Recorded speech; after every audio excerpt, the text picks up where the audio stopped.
Welcome back, guys. Rumble, YouTube, Instagram, TikTok, X, share, hit that notification bell. Today, we break down the CDC's shifting their stance on vaccines. The disasters happening on public transit and New York's ghost apartments, illegals wanting more free stuff, and deconstructing the beauty standard.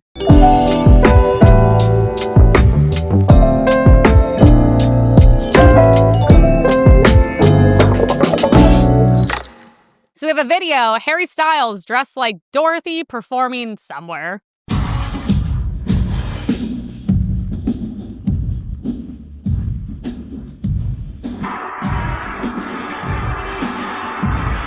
It's crazy because he's banged like Olivia Wilde and some of the most like beautiful women, but you just like, why? Like, why are you doing this? It's so unnecessary. It's also not cool. I don't see like actual rock stars like back in the day, like thinking this was cool, like cross-dressing, like women. I mean, at least Ozzy was like eating bats on stage. Everything was like at least pretty like masculine. This is just so cringe. But I'm like, I don't know. I guess that's his audience. I don't listen to the music, but I guess his audience like loves men dressed as women. Yeah, that actually checks out. All this actually checks out. Never mind, guys. We're good. We're good with this one. CDC shifts their stance on vaccines. Love that. The Centers for Disease Control and Prevention has made a dramatic shift in the agency's position on the relationship between vaccines and autism.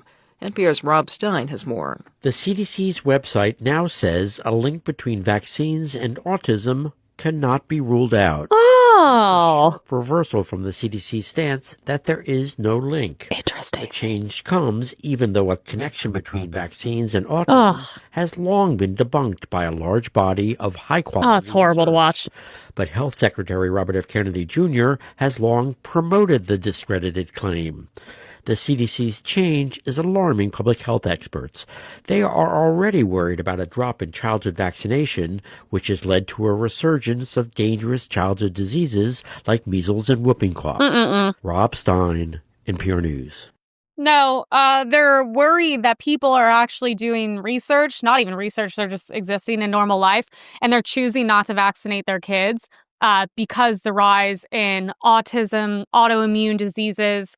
I mean, kids are literally getting these vaccines and like seizuring and they're never the same again. That's just a fact. Watch something called, I believe, Protocol 7 if you haven't seen it already. It talks all about this. And you know what they're worried about? They're worried about that bottom line. They don't care about your kids. They're worried that, things are dropping. Money's going away. All these childhood illnesses and measles and disease. Dude, all that stuff is in the vaccines. That's why. If people even knew 3 ingredients in the vaccines that they claim to promote, I would be like, wow, shocked. No, all these things are coming up. First of all, 2 things. These things are coming up because you're quite literally injecting them into people's bodies. 2, we've had open borders for 4 years where tons of third world people came in and brought diseases into this country that Americans couldn't handle. And I've never heard a Democrat talk about that, ever. They brought diseases into our country we were not ready for. Who was checking the vaccination status of illegals? Oh, yeah, no one ever did, okay? This is all about money. It's so funny. I love how everyone in Maha was, like, shamed about this. What do you guys have to say now? Yeah, there is a direct link to autism. And I'm like, do you know how bad it has to be and how much proof there has to be for them to admit something? So we haven't even hit the surface of this. So, I mean, I don't know. Why would you be vaccinating your kid? They're giving like kids like STD shots after they've had 2 breaths of air. It's disgusting. These people should actually be tried for crimes against humanity. The CDC Vaccine Advisory Committee has voted to narrow existing recommendations. Great. The CDC's Vaccine Advisory Committee panel decided children under 4 should no longer get that single shot that includes chickenpox with measles, mumps, and rubella. The panel cited a small increase in the risk of seizures among younger toddlers. A risk of seizures in toddlers. Only as separate shots. The vaccine panel was remade recently with members chosen by Health Secretary Robert Kennedy Jr., some of whom have shared skepticism about vaccines. Supporters say the new panel is addressing public concerns, but critics, including the American Academy of Pediatrics, argue kids just like crying, you're just with a needle. sick. That are being made are based on a process that is no longer transparent. It's not informed by facts. It's not informed by robust expert review. And so we can't trust anything that comes out of the recommendation. Today, the panel turns its focus to the hepatitis B vaccine in newborns. Giving the shot at birth has been standard and is credited with virtually eliminating hepatitis B among babies in the U.S. But today, the panel will decide whether to end that universal birth dose and instead recommend it only for babies of mothers who test positive, letting other babies wait at least a month. They're all crying after the vaccines. That's always a good sign. Yeah, why are we giving newborns vaccines for sexually transmitted diseases? Do you guys realize when a baby comes into the world, it has no immune system? You are literally taking it and just rocking it. It's like, it's insane. Like, I don't even understand what I can't talk. I don't talk to people or hang out with them on the other side, but like, I just, there's no common sense in that. But it's so funny. We will do a whole hour on this soon. The anti-Maha people, I'm just like, how much are you getting paid by Big Pharma? Who's like against this? It's also, I'm sorry, it's just evil to watch. When I see kids get needles shoved in them and they're screaming, crying, and they're admitting they're like literally having seizures after, which is damage that cannot be undone because of how, delicate they are at the time. It is so evil. It's so, like, you should feel wrong. Like, everyone with common sense I talked to that got the vaccines, they were like, it felt wrong. I knew I shouldn't have done it and I didn't want to do it. I'm like, good, you still have some connection to some sort of like, spirituality. Thank God. You know what I mean? We have eugenics posters in the metro saying, have your best baby.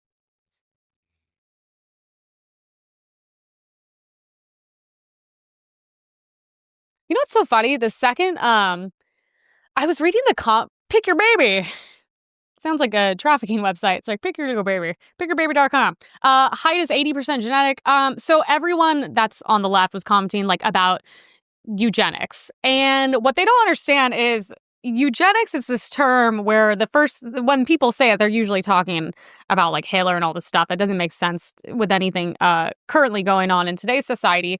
It's not that. It's actually a really positive thing. That's the crazy thing, is when you talk about picking your babies, I don't think we should be making like little weird perfect babies. I think we should just like chill out with the vaccines.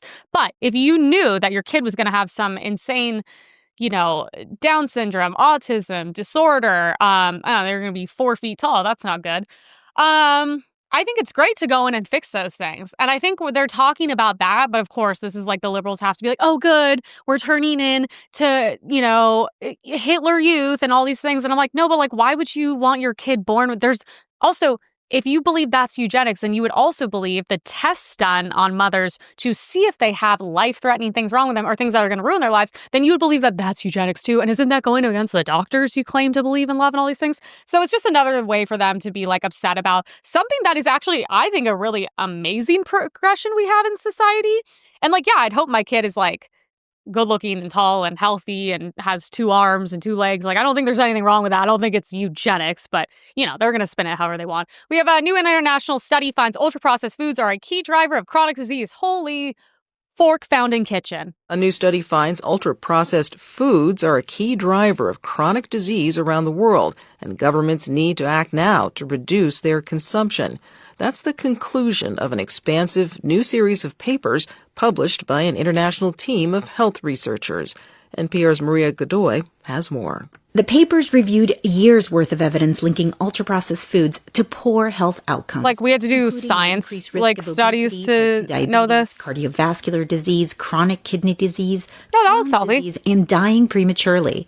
The researchers say ultra-processed foods have been shown to harm nearly all the organ systems in the human body. Nice. These foods have rapidly displaced fresh foods and traditional diets around the world, even as diet-related diseases have been rising. The authors say government policies like soda taxes, warning labels, and limiting these foods in school meals are urgently needed. I think we should just cut them out. In the medical journal, The Lancet. Why do we have to have, like, government restrict? Like, just cut it out. Don't give kids garbage. Don't sell garbage. And if you are, put a warning label on it that, like, enjoy killing yourself, because that's what this does. But it's also funny. So I'm like, so SNAP and all that, is government money. So I'm paying for people to go get food that is going to inherently slowly or fast kill them. And then when they have to go through all the doctors and hospitals and medical bills, they're getting help health insurance wise, if they're even paying anything at all. And so that's also on my tab. So when you're unhealthy, it's on hardworking people's tab, and that's not fair and that's not okay. Go be rich and productive, and then you can buy all the food that slowly kills you if you want. But that is not fair to Americans. That's why we are chronically sick. We, claim we're allergic to gluten and dairy. We have all these issues wrong with us. Everyone leaves the country and then they're healthier. Their skin clears up. They lose weight. It is insane how poisoned our food is here. This is why I don't understand, once again, the anti-Maha people. I'm like, we're just exposing what any not clinically insane person already knows. You don't feel good. And then it's very hard to eat. Like, being healthy here actually doesn't exist. We're being poisoned from every direction. I don't care if you are a billionaire living on a farm. The soil's now ruined. Like, we're kind of screwed here. But that's why everyone talks about traveling and how much better it is. I'm like, so yeah, why don't you guys actually put your energy into things that matter? And why are we giving kids like hormone milk with chicken nuggets and then Coca-Cola, and we expect them to not be mentally retarded and insane? Like, yeah, that's why they're all fat and sick. It's insane when I see fat kids. I'm just like, bro, you're cooked for like the rest of your life. Like, those, I think CPS should be more involved in fat children. So once again, Fork Fountain Kitchen. Congrats, guys. Johannesburg clinic is forced to shut down after U.S. aid cuts. As soon as Trump was inaugurated. Within like a week, just decided that he wants nothing to do, especially with LGBTQI plus people. Good. Adwa Mabani is a trans woman who lives with HIV.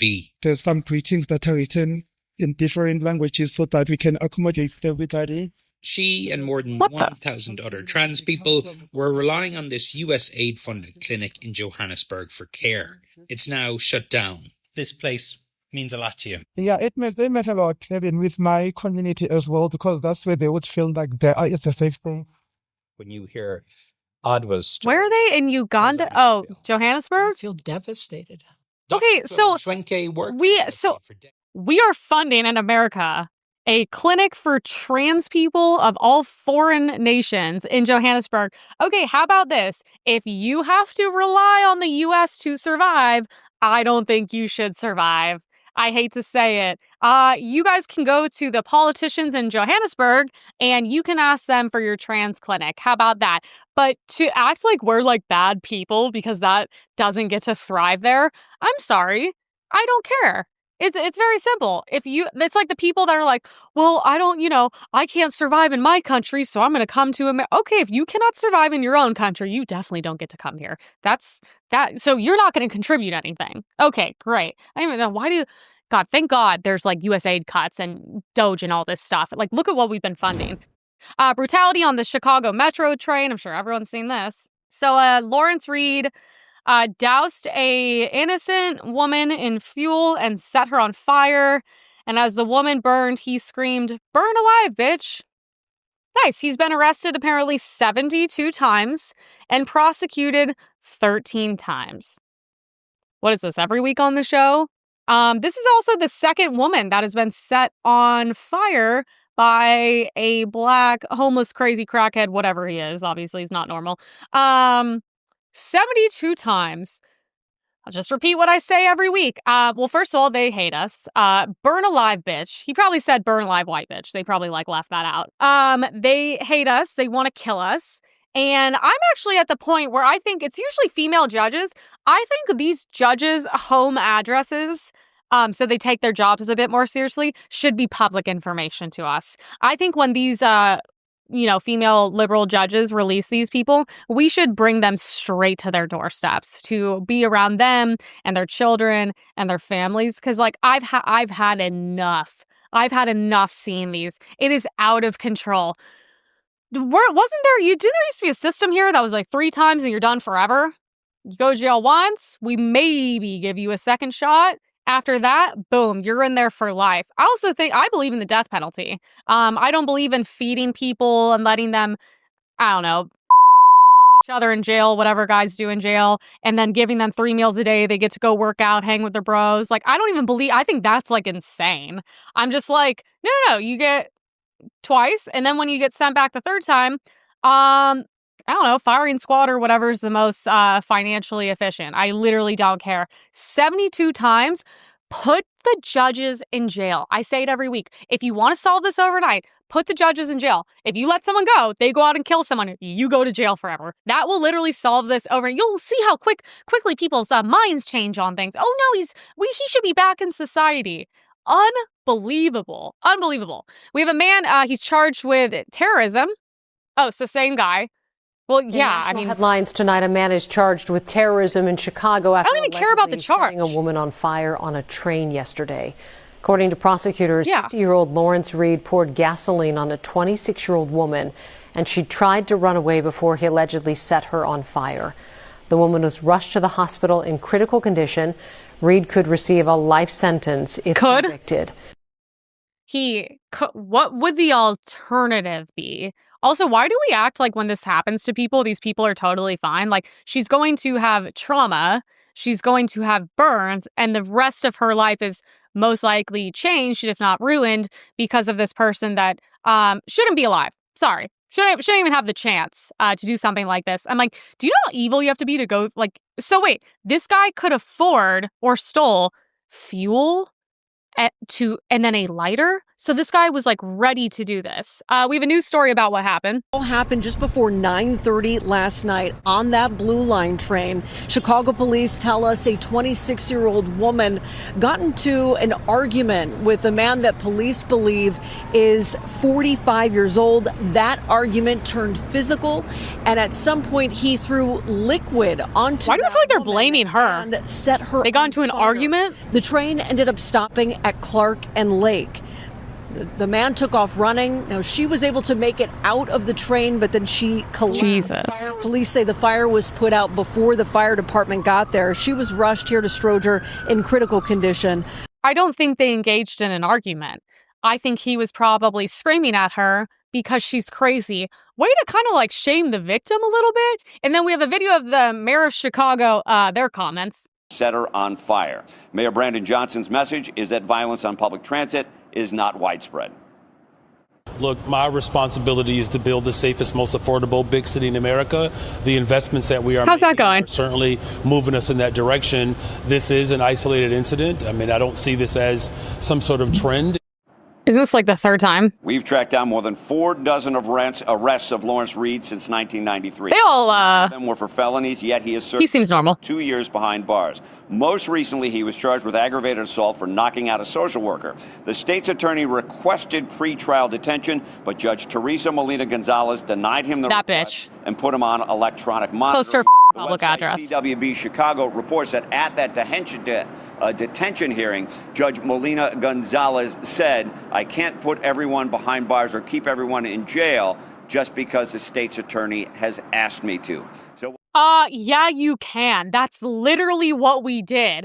Well, he's like, this is an isolated incident. You have the chick getting stabbed in the neck. You had the other woman, I think in New York, that was set on fire. Like, dude, you guys, this has happened twice now. Also, it's Chicago. There is no such thing as an isolated incident when I think we can do every weekend, we have a report of how many people have died in Chicago, because I think there's like a nice little, statistics we can pull up of that. And Chicago is known as like one of the most dangerous, worst places in the country. And yeah, you actually can. You can put people in jail. So wait, this guy assaulted a social worker? Is that a government employee? If you punch a government employee in the face, are you not supposed to be in jail? So that's the thing. He did something he was supposed to be in jail for, and you let him out. This whole thing of like, bro, if we can give illegals, every illegal in this country and broke person, the American dream, we can build jails and prisons. Like, seriously, we can build more. We can make room. And this woman needs to be held responsible. It's so crazy. Like, it's one thing if it was like a man letting him on the street. Imagine you are a woman who let this guy out after 50 prior arrests, and he went and set another woman on fire and was like, burn alive, bitch. Like, What's going on here, guys? By the way, we don't have to live like this. We don't. You go to jail, we throw away the key, whether you're in there forever or lethal injection, whatever floats the boat. I literally don't care. Also, they're like, well, we don't know. You might get life. What else would he get? I don't even, terrorism charges? Sorry, to me, that doesn't even make sense. That's attempted murder. In what world do you set someone on fire and you're like, well, my intentions weren't to kill them? Like, just wondering. These women, I mean, really, like, the families should be suing. So Charlotte, North Carolina, 14 prior arrests. Chicago, Illinois, 49 prior arrests. What happened to, the 3-strike policy? My parents told me if I went to jail for stealing underwear, I would literally be a homeless crackhead for the rest of my life. So things have changed in a very short amount of time. Both were white women minding their own business on their phone, and passengers never help. I talk about this in New York. The problem is in New York, like, you interact with these people, like, no one's going to have your back because we live around a bunch of liberal pussies. The females aren't going to get involved and the men aren't going to do anything anyways. We don't even have communities anymore because half of us are red, half of us are blue, and we all want to kill each other. So yeah, we're probably not going to help each other. And then God forbid you step in, you end up like, the one guy, whatever, the white guy who stepped in and strangled that black guy, and then they really made an example out of him. Good for him. If we had more people like him, I'd feel a little bit safer. This is why people are like, why can't we have public transportation? Well, we can't put criminals in jail. And you guys say it's racist, but, the facts don't lie. I mean, am I a bad person if I don't want to get stabbed in the neck? The judges allowed this.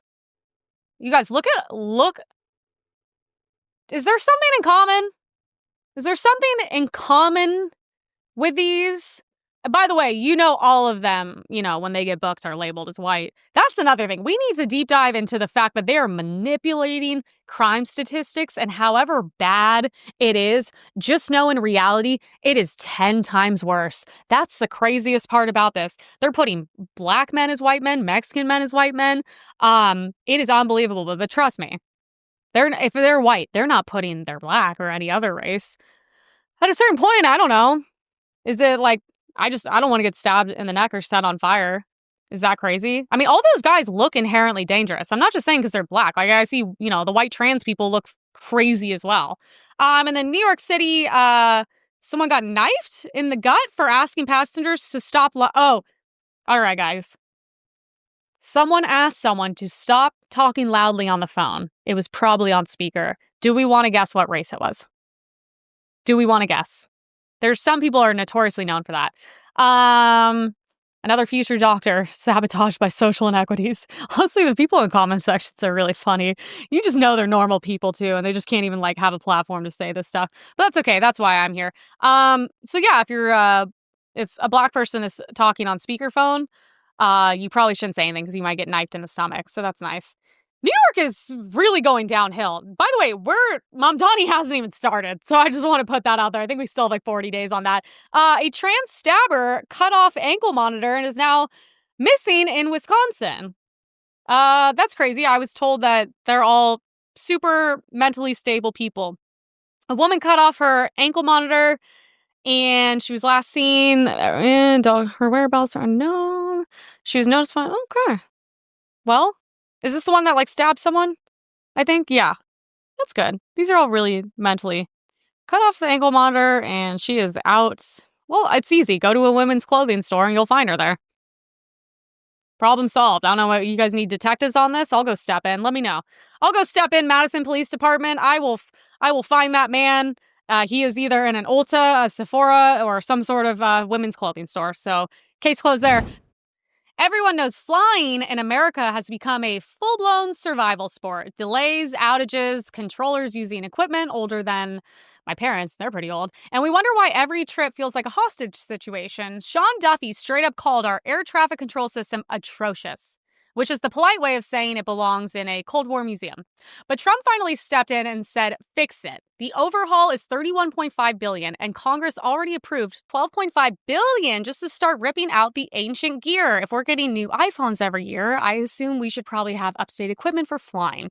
Replacing 25,000 radios, installing 618 new radars, and building 6 new control centers and upgrading Alaska's weather systems that haven't worked since the Bush administration. This is the biggest aviation upgrade in modern history. Air traffic controllers deserve tech from this century. Travelers deserve flights that don't feel like Russian roulette, and Trump actually has the plan to drag us into a new golden age of flying.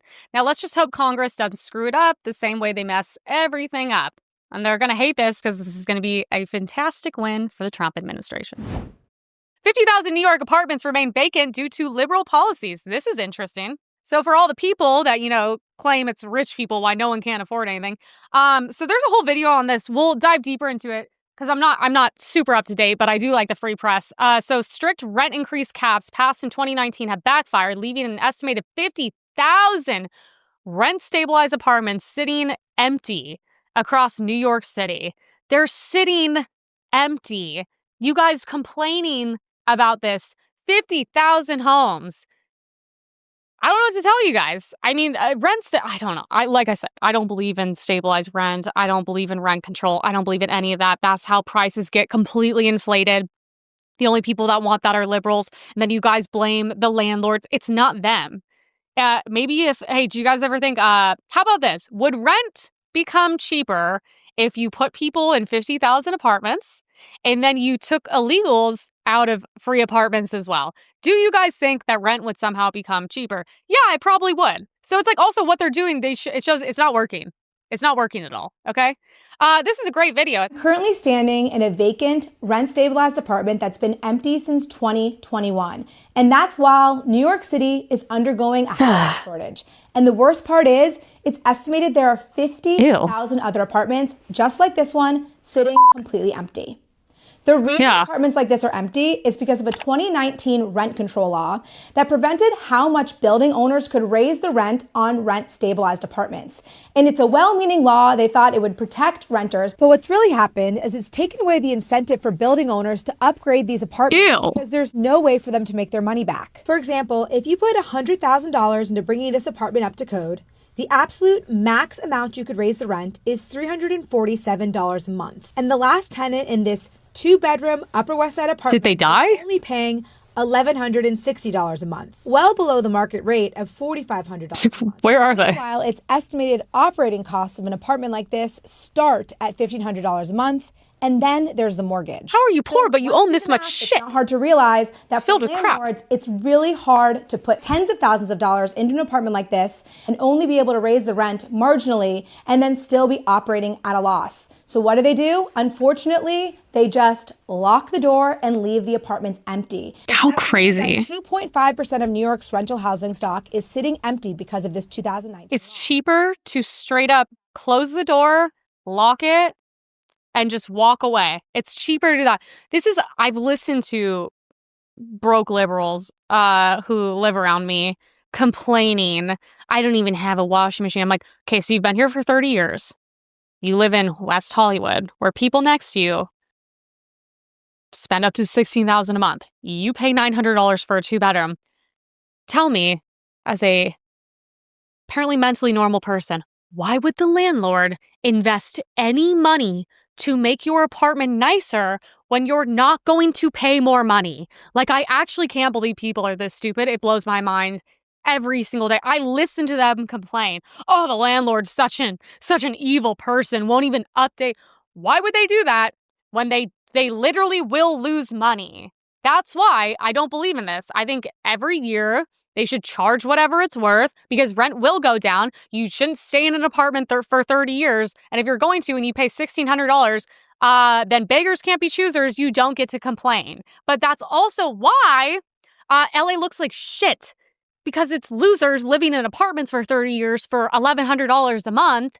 And then the owner cannot fix up the place. It's better to just keep it empty. And that's, I don't understand. How are these people broke and they can't pay rent, but they have 9 billion items that belong to them? That's why I'm like, okay, so you're just bad with money. That's really what it is.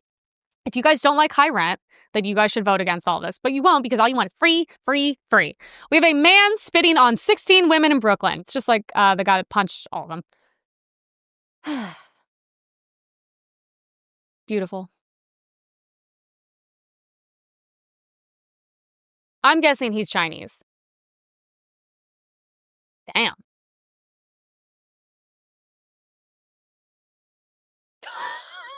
Women are so funny. Just immediately starts crying, having a mental breakdown. Damn. It's like, right in the face. Damn, that was crazy personal, too.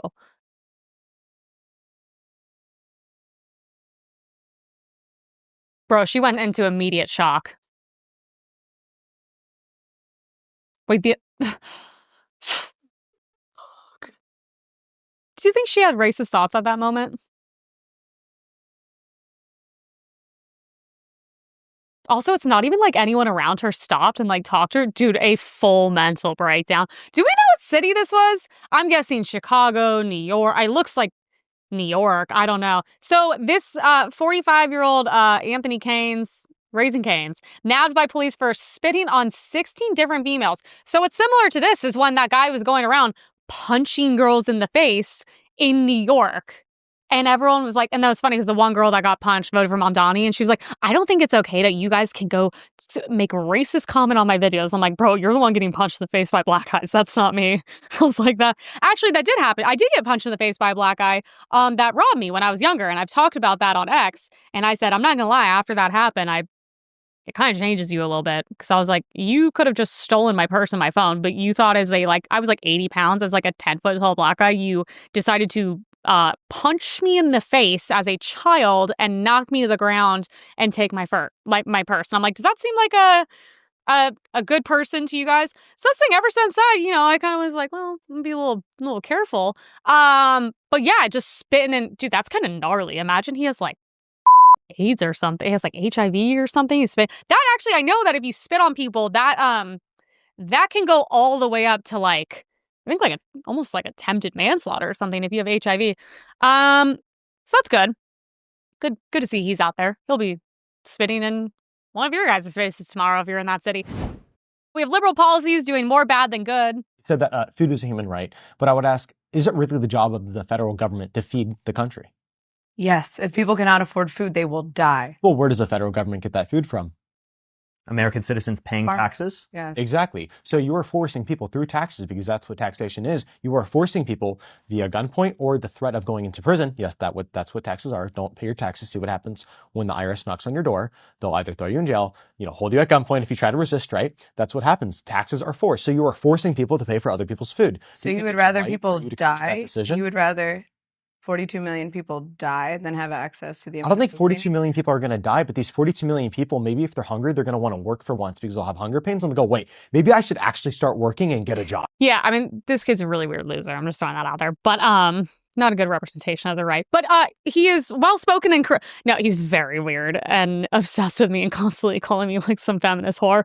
But I think this is Jubilee. I was hoping CJ Pearson would be in, but he's not. But no, he's right. This whole thing of like, this is what's so funny to me. These people are like, if you give the government ability to control your food, you give them ability to take it away. What separates you from the government is being as independent as possible financially. You know what I mean? So it's like so funny because they're like 42 million people will die. 42 million people are obese and they'll be fine for a while. They're also not going to die because let me just get this straight. If you are so fat and lazy and useless that instead of getting a job, you are going to die, by all means, I am okay with you dying. I'm sorry. That's fine then. I mean, then you contribute nothing. You are literally a parasite on society. And a good way to get rid of parasites is actually by starving it. So that kind of works out. Sorry guys. So this is who pays for the free food. Yeah, which is us. Michael Knowles is fantastic, and I found this video of him, and I was like, just chef's kiss. By the way, the weird guy he's debating, I debated at Jubilee, and he is such a freak. So let's just watch the video. You make a very good point, which is that first-time entry, barring other conditions, can be a misdemeanor for sure. Re-entry would be a felony. There are other associated crimes with this. However, I would ask one question. Do illegal aliens pay federal taxes? Yeah, actually, they do. They do. Sales tax and income tax often. And by the way, economists overwhelmingly believe that immigration, including illegal immigration, is a net positive. Forget about that. I just have one. I have one question for you, because if you make the point, as you have, that actually, illegal aliens, even though they don't have social security numbers, they do pay federal taxes to get employment. Sometimes they'll use other social security numbers, so they don't get the benefits, but they do pay into the system. That's a fact. Yeah. Okay. That's a federal crime. 42 U.S. Code Section 408. Sure. It's a federal crime to steal the social security number. So there you go. You got it. No. I just want to be clear. IRS has a process for people to pay taxes without it. It's stealing the social security number, which he just admitted is a crime. Checkmate, guys. I love how they're so confident in their answers. And I'm like, you guys are defending crimes. And then even when you're trying to be like, no, they paid. Okay, so that's also a crime. That is also a crime. So they are criminals, okay? And also, I don't think criminals are gonna add a ton of value to society. If you're willing to do all of those things illegally, then I don't want you in the country. I think that's very fair. That's what most Americans agree with. So we have a Canadian safe drug supply. More than 2.5 million Canadians used illegal drugs in the last year. Less than 1% are accessing safe and regulated drugs. In October 2023, Jeremy Calcum was arrested for drug trafficking after operating a compassion club which sold a clean supply of drugs to users. They called it the Drug User Liberation Front. Oh. Calcum worked with co-founder Eris Nix to create a safe alternative in the downtown east side. The club had to source drugs from the dark web, heroin, cocaine, and methamphetamine. It's a crazy club. Group of members. We had exemptions to the laws. We had overdose prevention site designations. How it was understood was a form of drug checking for people. TJ Felix was one of just 24 people who were part of the first trial. Shocking. I'd be dead 10 times over if it wasn't for them. Calcum and Nix were found guilty of drug trafficking in early November. November. Positive, but they filed a constitutional challenge, arguing drug users have a right to safe supply. Oh my God. Okay, we've gone full circle now. Drug users have the right to safe drugs. By the way, is this the Canada that everybody's raving about? Yeah, everyone's so happy there and everything's going so great that 30 million people are on drugs and only 1% of it's clean. I've actually been thinking about this lately. I believe we've gotten too accepting with the drugs in this country. I think alcohol is one of the most dangerous things on the planet, and it is so socially promoted and acceptable. I believe I don't drink. I think if everyone stopped drinking, their lives would just be so much better, pretty much overnight. It's really bad. But also, I'm at the point where I'm like, I think weed should be illegal now. I think you should have to go if you have pain and stuff, which, dude, I did. I mean, I got my arm broke and I was on edibles for quite a long time because they were trying to give me I don't know, heroin or something. And then my dad was like, maybe that's not good. But I think you should go, to a dispensary. It should be, you should have to have you get a license or some BS like that. I think weed should be illegal. Someone was walking down the street smoking weed the other day. And I was like, God, what a loser. Also ew. And there's children around. I'm like, this is disgusting. I hate to say it. It really is actually a gateway drug. Weed does really lead to a lot of things. And I think the punishment for importing drugs into our country should be life in prison. If you're selling them, I think there should be extreme charges. And it should just not be socially acceptable. I mean, what, in Canada now? They're like, yeah, we encourage you to do drugs. Here, enjoy your heroin club. Why is there train spotting clubs? I don't understand. These people, you cannot be a drug addict and be useful in society. You can't. Look at Portland. How's that going? 65,000 migrant children report abuse under Biden administration. So the Biden admin set up a hotline for migrant children to call if their sponsors were abusing them. 65,000 children called and no one answered. Wow. A child called reporting that grown men were coming into his room at night. That call went unanswered. Okay, so here's the thing about this is James O'Keefe is it Line in the Sand, the documentary he did, where he exposes how everything going on at the border and child trafficking is 100% funneled and funded by Democrats, they make so much money. They were picking kids up at the border, bringing them to these facilities, which I'm sure were funded by the government, and they were knowingly sending them into homes of people who were convicted sex offenders, and up to 3 different households of people that were convicted sex offenders. These children would come over the border with an address on them. They would take them into these facilities. They would put them with literal pedophiles. Okay. And do you know how much money these families get and these facilities get? So yes, this is why I go very hard on the pedophile stuff. And I believe if you are a part of the Democratic Party, if you are not a pedophile yourself, you are help funding it, and you are 100% responsible for it. And that is the main difference between Democrats and Republicans now, is we constantly expose this stuff because we know what's happening. We know there's a lot of money in children and drugs and all these things. That's why else would you want open borders? Genuinely, why else would you want open borders? How many 300,000 missing children? I have never heard a Democrat talk about it. Every week, it's a new Democrat getting busted for child pornography and all stuff. And look, I'm not ignorant. I know the churches have some serious issues too, and we should not turn a blind eye to those. And those people should be in prison forever, and whatever happens to them, I don't care. But this is insane. So was that even a real hotline? Why was no one answering a hotline if it was created? This is like every single person involved should be in prison for life. And also this is why you can't have open borders. There's nowhere for children to go. We're literally putting them with pedophiles. I mean, there's men coming into his room at night. Okay, what was that family? Who are those men? Why are they not in jail? And you will never see a Democrat talking about this. You will never see. That's why they are like, oh, MAPS, minor attracted persons. That's okay. I mean, truly, you can't, as a Democrat, you cannot defend this. Show me a show that's like mine where Democrats are upset about this. It doesn't exist. We have a video from the actual hearing.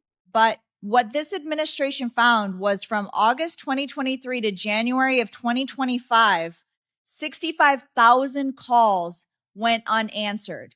Those calls spanned from, complaints about stale bread all the way to being abused, to one case where a child's call was reporting that grown men were coming into his room at night and they were touching him. Nothing happened with that call. That call went unanswered until this administration took office, went through those 65,000 calls, made follow-ups, conducted a welfare check, and now that child has been rescued and that sponsor has been arrested. These are the safeguards that were put in place, but accountability and oversight was not had. So I want to point out that out of all of Trump's accomplishments, especially by the time he leaves office, this will be number 1.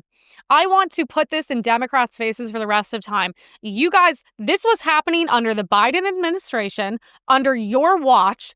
You let these children in, you sent them to these homes, you set up this hotline, and 65,000 kids were potentially being abused under you. And then Trump came in and went through all 65,000. His administration did. You guys did nothing with that. You sat on the Epstein files for 4 years. You allowed the borders to be open. You allowed children, 300,000 missing children to be trafficked and abused. And it took Republicans coming in to do something about it. You are the most anti-human, anti-children party that will ever exist. And we will do everything in our power to stop you guys from ever being in power again.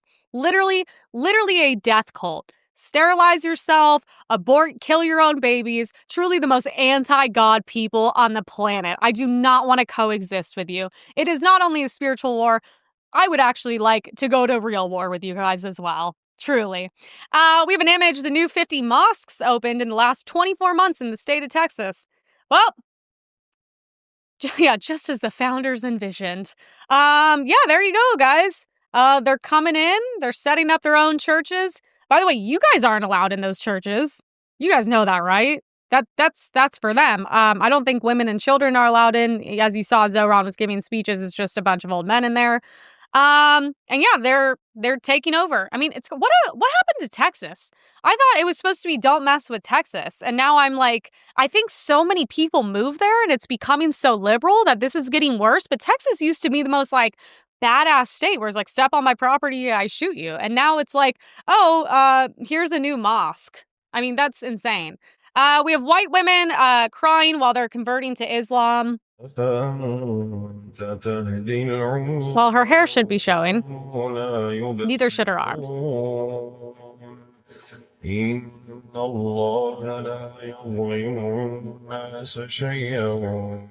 probably like, oh, the 9-year-olds, they're so beautiful. She's like, it's so beautiful. I don't know. I see white women specifically are loving this like conversion to Islam. They're like, I didn't know how beautiful it is. So I don't understand. If you like think it's so great, then why don't you just go somewhere that practices that? Like it must be so insulting. Like I know like where women are truly oppressed, they don't have access to social media. Thank God. They probably put a revolver in the back of their mouth of seeing this stuff. But it's like, imagine how insulting to like women who are literally not allowed to speak in public, who are like sexually assaulted when their husbands aren't having sex with boys, dancing boys of Afghanistan. Look it up if you don't believe me. And then, like don't have rights, live lives just in fear, just completely oppressed. And then imagine seeing this. Imagine I want to go there and then show them this video and be like, she is so excited to take on this way of life because she actually doesn't have to. That's the funny thing. She's somewhere where she doesn't have to live an Islamic life. That's why she likes it. How many countries in the world are Islamic? How come notice they don't ever go to their countries? They go to Christian countries to practice what they believe. And it's like, well, why wouldn't you just go somewhere they already practice that? Why are you constantly trying to take over here? That's what their book says, guys. So we're deconstructing the quote-unquote beauty standard. Oh, God. A fat woman says that fatphobia is basically racism. When are we going to understand that it's all the same thing? Trying to exterminate fat people. They want to get rid of us. It's all white supremacy. Fatphobia is racism. They're so excited that they found a drug that makes it so we don't exist anymore. If tomorrow they released a drug that said, we cured Blackness, if you just take this pill, you can be white. It's all the same thing. She's comparing losing weight to oppression, to genocide. Okay, you can pause it. Let's stop. This isn't some... I like how these women would just like throw out around the word genocide. Okay. Hold on. Can you go to the beginning? Just play. I need like 10 seconds. I just got to absorb this for a little bit. When are we going to understand that it's all the same thing? Trying to exterminate fat people. They want to get rid of us. It's all white supremacy. Fatphobia is racism. They're so excited that they found a drug that makes it so... Okay, fatphobia is racism. Well, being fat's not a skin tone. So she's not the brightest, okay? Usually fat people are not very smart. She's proving that. Ozempic is a genocide. I don't think Ozempic's good for you, but I'm like, you do realize by being fat, you are quote unquote genociding yourself because you are slowly dying. And there's all the science and evidence in the world to back that. Fat people are just annoying. I think that's what it is. They take up a lot of space, which is annoying. And then I watch TikTok is just all fat people eating now. And I'm like, I've never seen a group of people where it's like every single problem you have is because of you, but you can manage to take no accountability or responsibility. And then also it's like one of the only problems on earth that you can literally fix. Yet you choose not to. It's like one thing if you're born like deformed or with Down syndrome or with autism and all these things, and it's like so hard and you have to like being fat is not something you like have to you can't overcome. You can literally just not be fat and solve all of your problems. And it's like, and you're so fat and stupid, you couldn't accomplish that. So we actually had to like inject you with a drug. And I'm like, it's like you could take a pill and not be black anymore. And I'm like, I'm sure tons of black people would take that pill and not be black anymore. I'm like, I don't understand what you mean. By the way, there's pills you can take and not be fat anymore. Why don't you go take those? I just think fat people are just the most annoying group of people on the planet. And I think it's, after a certain BMI, I think you should have consequences. Also just, oh my God, the nose ring, she's red. She's probably out of breath filming this. So we have a video of a fat woman in a small bikini. See, you guys, they look retarded. Watch this. I think maybe buy two of them, and you could overlap. Yeah, it wasn't meant for something that swims in the ocean. It was meant for women that work out. It's workout clothing. She's clearly at Aloe. I've spent too much money there. I mean, usually when you wear and buy workout clothes, it's because you're someone who works out. She should go somewhere where they sell, I don't know, what, like the apron. What is the bib when you eat? That would make more sense for her. But I'm like, you know what's so funny is they will sit there and make fun of the normal sizes of something like it's crazy. But if I went on TikTok and held up an XXL shirt and made fun of it, I would literally get deleted for hate speech and everyone would be telling me I'm a horrible person. Because you can make fun of, which by the way, making fun of skinny people is such a weird thing because how can you make fun of something positive that everyone wants? Like, so it's just funny. So it's like, this is the whole thing about the fat thing, is you're making fun of something that you're not, that you wish you would want to be, like it's a joke, but it's coming from a hatred and insecurity. But I bet you think that your lifestyle is empowering, but you're even admitting in this video that you're fat and miserable and you're jealous. But I'm like, oh, but if I make fun of fat people, and a fat girl at that, it's the end of the world. And I'm like, you look at them and I'm like, you look like the people in wheelchairs from WALL-E. You look fat and you look stupid. And even this joke is stupid. And I'm like, you have a bussy in front. It's disgusting. I'm like, why? When you have fat around your vagina, you have a problem. If you're a fat guy and you look down and can't see your dick, that is a problem. But when you can't see your vagina and it looks like you're pregnant, that is also a problem, sweetheart. And clearly all the women around you hate you because if you care about someone, you bully them into changing, okay? I bit my nails growing up and my brother's friend was like, that's disgusting. Your hands look so ugly. And I never bit my nails again. And you guys tell me every day I'm fat as fuck. So thank you. Tell me I'm aging like shit. I've gained fucking weight after being extremely underweight and told I'm ugly my whole life. But thank you, because you know what? You guys keep me honest. And I am going to go sign up for that gym. And thank you. That's what we need in the world. None of this. This is like Trump was like, oh, little piggy. That's little piggy. That's little piggy, okay? It's too much. Oh, I'm sure she has a thyroid issue. Get the fuck out of here. That's what every fat person says. I'm so over it. We have more TikTok. Asian British woman speaks about beauty standards on TikTok. I spoke about westernized beauty standards on TikTok and the far right told me to go back to my country. I had posted about the return of the British frazzled woman aesthetic online. Think Bridget Jones or early 2000 Keira Knightley, undone hair, chaotic energy, and almost always white. Yeah, that's exactly what I think of. Adopted from China by white British parents. I know that this narrow version of British beauty can be harmful. You can be British without being white. My video started getting views and then the racist comments arrived. Go back to where you came from. I'm white and proud. They're all from me. You come to our country and complain. Go back to Asia. In a matter of hours, a reflection on beauty standards became twisted into an accusation that I was anti-white and somehow ungrateful for living in their country. Facts. Which is strange because this is my country too. I was suddenly plunged into far-right TikTok. Far-right. For equality can be reframed as threat. We're just tired of you complaining. Made an edit of me on Black Pill. We're tired of when I think of old school British people, yes, everyone I think of is those women. They're white, okay? That's what women used to look like there. It's not that crazy. But then it's like they complain that everyone doesn't look like them. And I don't know what she is or where she's from. She's Asian. Okay, so if you don't like that people don't look like you, then go somewhere Asian. That's what we're saying. We're like, if you don't like it, then go somewhere with people who looks like you. If Michelle Obama hates white women and only likes black women, then go somewhere with black women that look just like you. But why do you guys go places that are like it's like, okay, if Denmark's 78% white, are you going to go there and be like, well, why doesn't everyone look like me when I'm Korean? It's like, so shut up and go to Asia.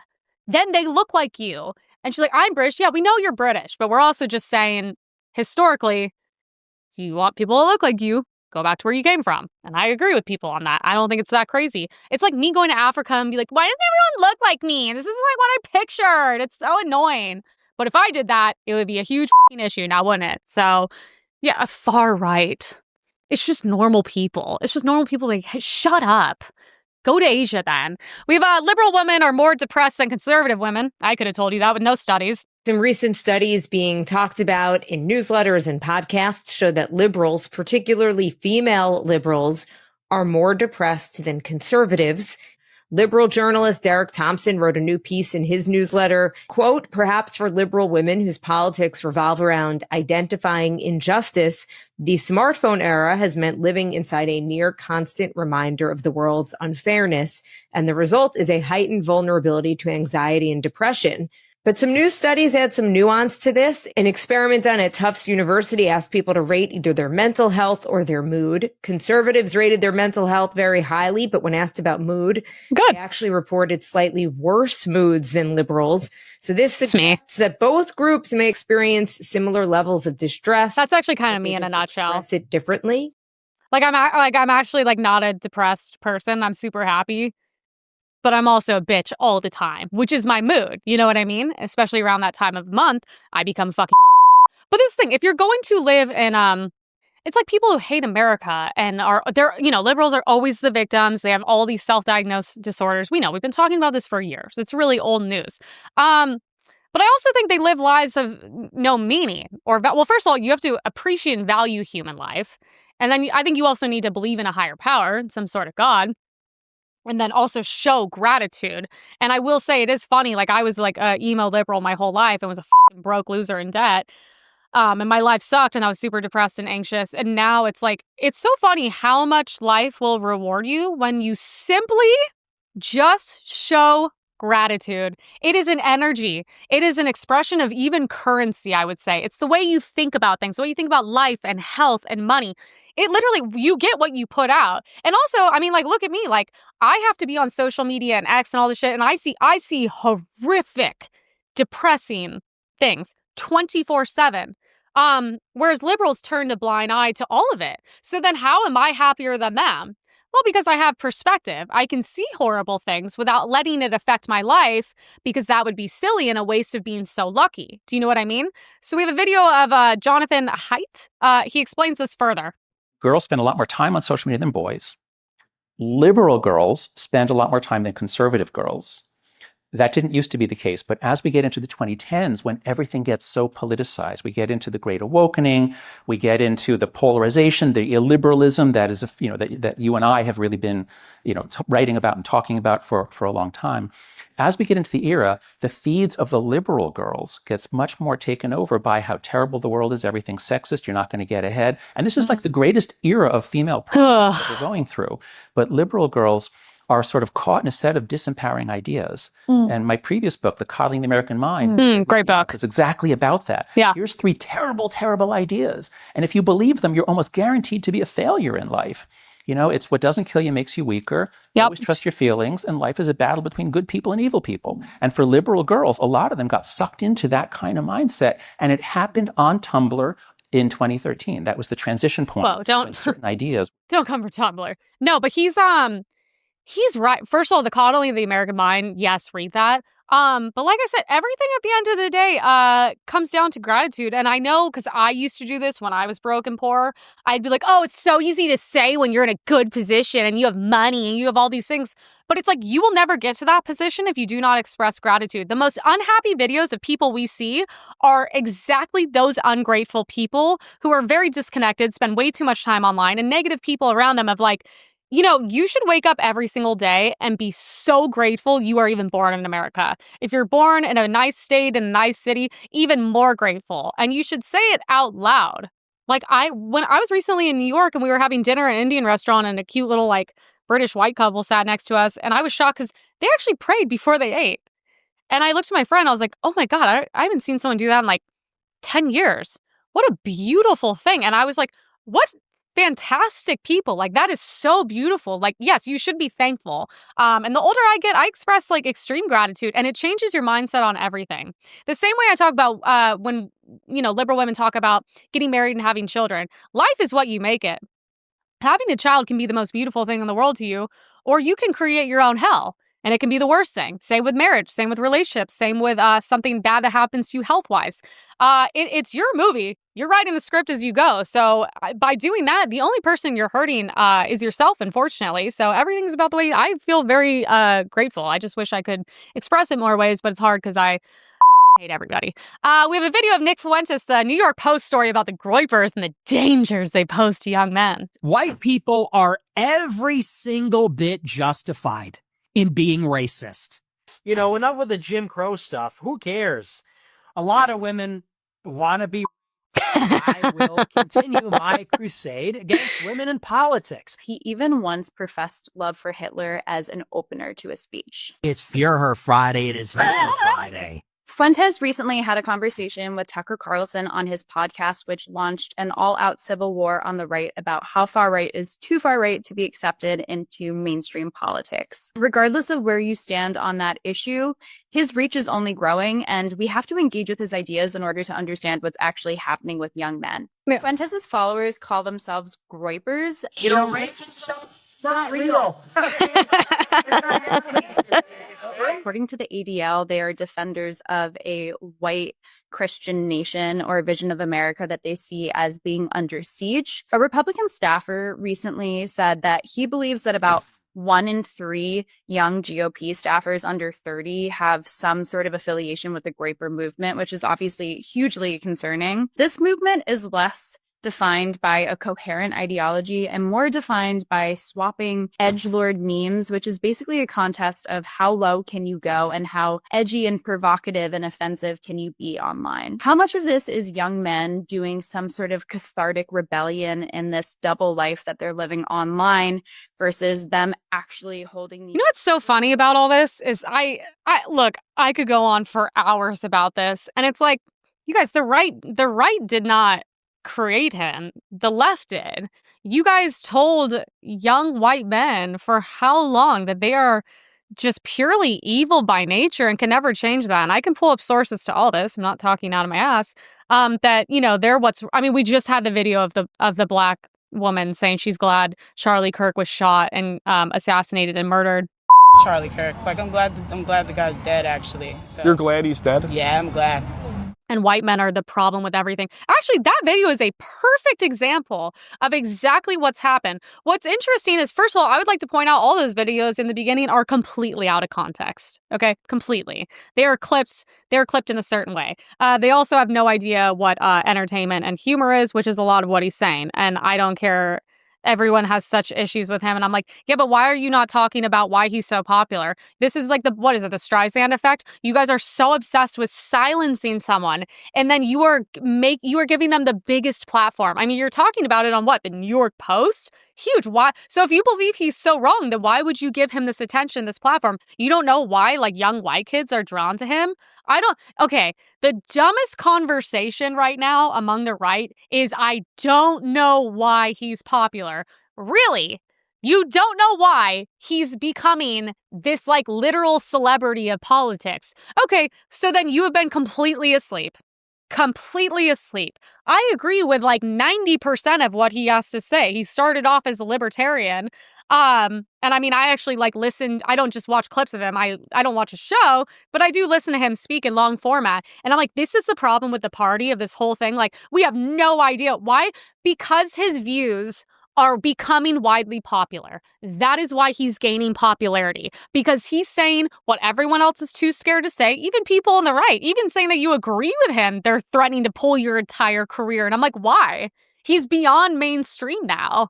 He's made it. He's here. He's not going away. And most people agree with his views. And by the way, I don't agree with all of them, but I've actually never seen him and really thought, oh, he's a really like bad, evil person. These people will freak out about young kids watching Nick Fuentes, but will be totally fine with 65,000 children being sexually abused and calling a hotline and not answering.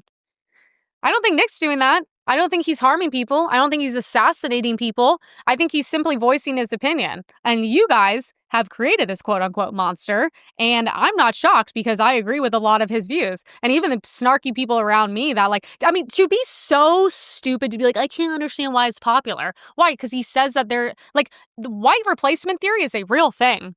There are like Harvard essays on this. And also it's a real thing proven by statistics. There's nothing wrong with being white. There's nothing wrong with being a Christian, a Catholic, a conservative. And there's nothing wrong with not wanting to live around third world people who cannot integrate into society and a lot of the stuff he says. And yeah, and some of the, I understand he's joking because I don't have the lowest IQs, so I can separate that the same way I say horrible things. I'm joking. I got in trouble because I was like, oh, I'm a proud white supremacist. I can go support Great White now. My best friend's black and my boyfriend is brown. Like, are you guys really, you guys think I'm saying on my show I'm a proud white supremacist? Like, it's just, people are very stupid. And they even had to clip him out of context, where it's a lot like what's happening with Charlie Kirk. Everyone, like, on the left is like, wait, I actually can't find anything I disagree with him on. He actually wasn't insane. And it's like, when you watch him in a serious interview where he's not doing the entertainment, the shocking things, it's very hard to disagree with him on most of the stuff. And also, why is everyone policing free speech? This is the point. You guys will be up in arms over Nick Fuentes, but you'll be perfectly fine with Hassan Piker calling for bloodshed in the streets while he's not electrocuting his dog. Kind of interesting, right? So, sorry. We have a video of Kamala Harris asked why she didn't release the Epstein files, and I wonder this all the time. Madam Vice President, can you tell us why your administration didn't release the Epstein files? Can you tell us? 4 years, but you guys didn't do it. What's your take on it? Well, nothing to say about that. She has a lot of opinions about Trump and the administration, but for some reason, he's just asking what we've all been wondering, and she's got nothing to say. So...